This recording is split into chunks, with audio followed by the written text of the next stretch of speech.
After the big outage yesterday for Facebook, WhatsApp, and Instagram, we learned that Facebook CEO Mark Zuckerberg lost a whopping $7 billion.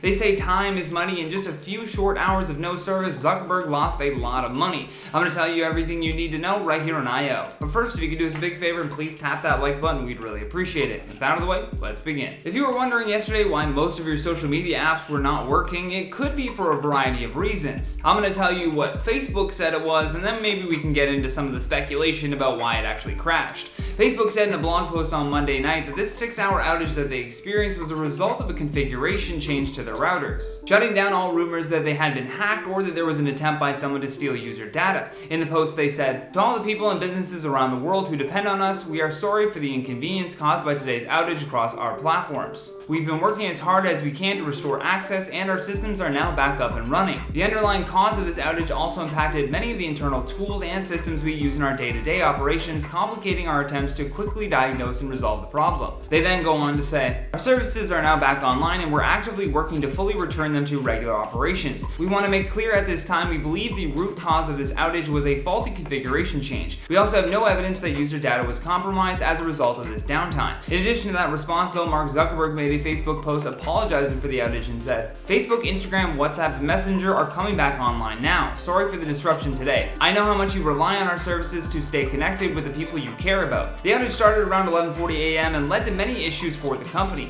Employees couldn't communicate with each other, and some told media outlets that they actually had to use work-provided Outlook email accounts to just communicate with one another. Coincidentally, this outage took place right as a Facebook representative was live on CNBC defending the company after a whistleblower accused them of how they handle research data that suggested Instagram was harmful to teens. The outage also took place a day before whistleblower Frances Haugen was set to testify before Congress about her experiences working for Facebook. Frances is a former Facebook product manager that worked on their civic integrity group, and one of the biggest things that she told 60 Minutes though was how the company was so committed to product optimization that it embraced algorithms that she believed amplified hate speech. She told the 60 Minutes host, "Facebook has demonstrated they cannot act independently. Facebook over and over again has shown it chooses profit over safety. It is subsidizing, it is paying for its profits with our safety. I'm hoping that this will have had a big enough impact on the world that they can get the fortitude and the motivation to actually go put those regulations into place. That's my hope." She then goes on to say,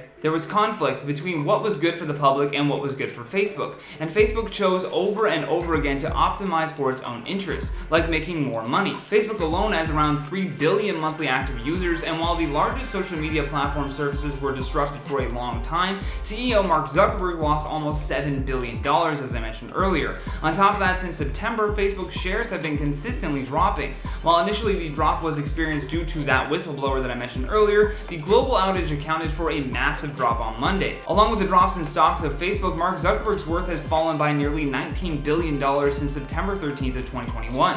The question now though is how will Facebook bounce back from all of this? It's a massive loss. I mean, we would honestly love to hear in those comments down below if you're still a fan of Facebook or if you think that they're about to go the way of the dodo bird. I honestly look forward to seeing your responses on that one. But for now, I've been your host Johnny Rogers, and until next time, stay classy YouTube, or at least try.